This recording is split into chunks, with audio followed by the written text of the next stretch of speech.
Hello, my name is Mitch McQuigg, and today we're going to be doing the criminal justice critical assignment. So we're going to be talking a little bit about AB 109 and its effect on California's prison population. Then we'll jump into the intended benefits of Proposition 47 and 57.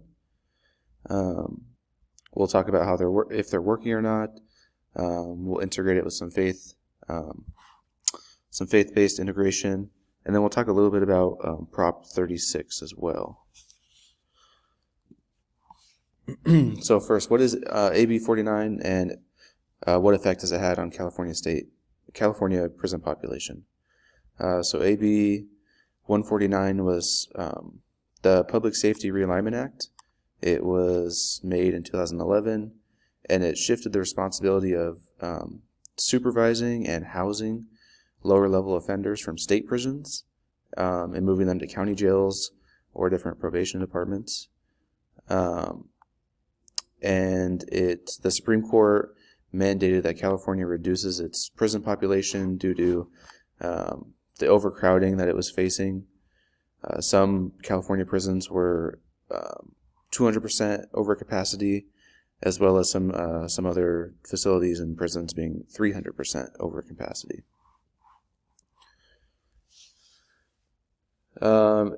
It did significantly reduce state prison population.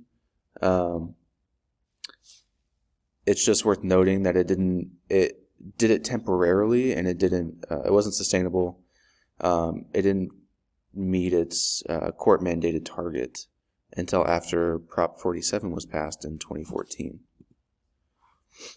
So what is Proposition 47, 57, and the intended benefits of them? So Prop 47 was made in 2014, as I said. It reduced penalties for many nonviolent either property or drug offenses. And its intended benefit was to reduce prison population, save money on incarceration, and also reinvest those savings into mental health or drug treatment programs or any kind of rehab, essentially. And it did reduce prison population by 10%. Prop 57 was made in 2016. It allowed inmates to earn credits for good behavior and towards their rehab programs, which could lead to earlier parole, earlier release based on their good behavior and their credits, essentially. And its goal was to further reduce the prison population, incentivize rehab, and reduce reincarceration.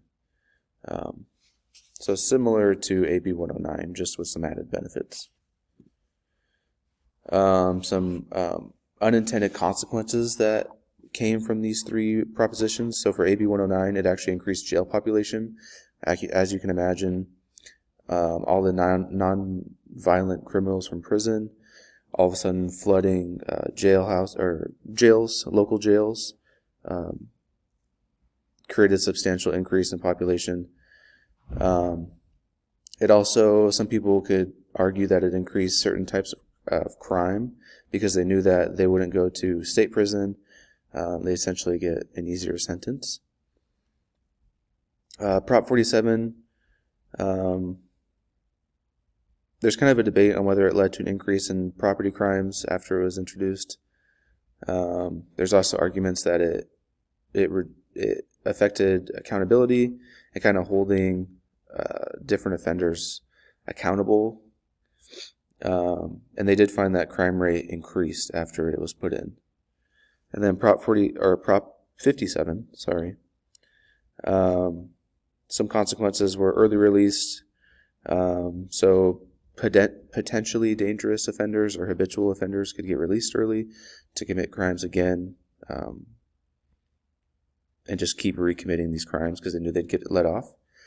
And domestic violence is actually not considered a violent crime in California per Penn State Law Review.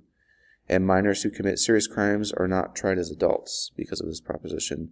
There's a lot more that goes into trying minors, and they search more into like the background and kind of like the peer pressure, and there's a tremendous amount of hoops to jump through to try these sometimes violent kids as adults. So are they working? So they found no changes in crime rates after these props were introduced.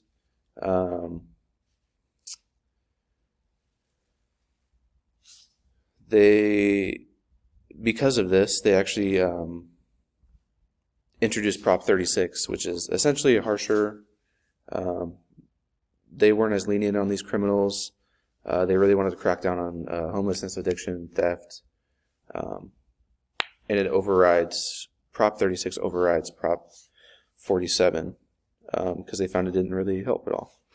A lot of the prisons and jails are still pretty overpopulated.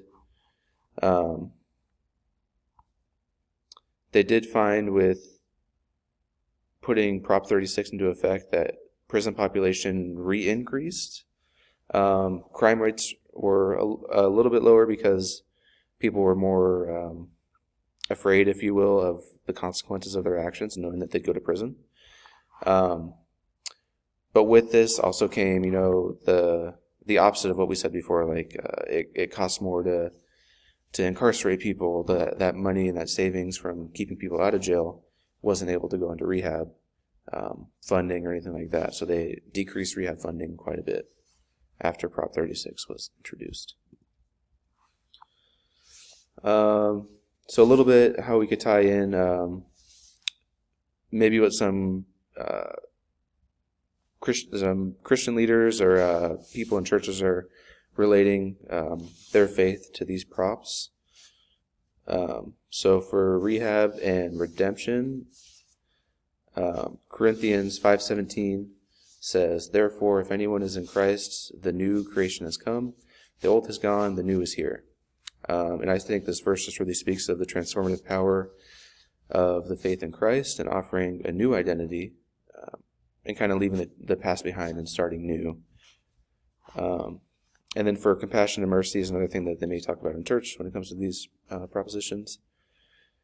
And Micah 6:8 says, "He has shown you, O mortal, what is good, and what does the Lord require of you? To act justly and love mercy, and to walk humbly with your God." So this just calls to justice, love, kindness, walking humbly with God, showing compassion, being merciful. And then a couple modifications to these props that I think would be beneficial would be reevaluating the threshold for certain offenses. Some might argue that the threshold for felony versus misdemeanor offenses and certain property and drug crimes may need adjustment, kind of giving a better balance between accountability and reducing reincarceration. Prioritizing public safety, so any changes to these laws should prioritize safety as well as the well-being of communities. And I understand that this is in mind for all these props. I think 36 is a step in the right direction. I think building off 36 would be very beneficial. That's kind of the blueprint. And then strengthening the risk assessment tools. So refining the tools used to assess an inmate's risk of reoffending and ensure that those released or on parole pose minimal risk to public safety. So it's kind of a way of keeping everyone safe and almost forming an algorithm on who might reoffend based on their history and whatnot.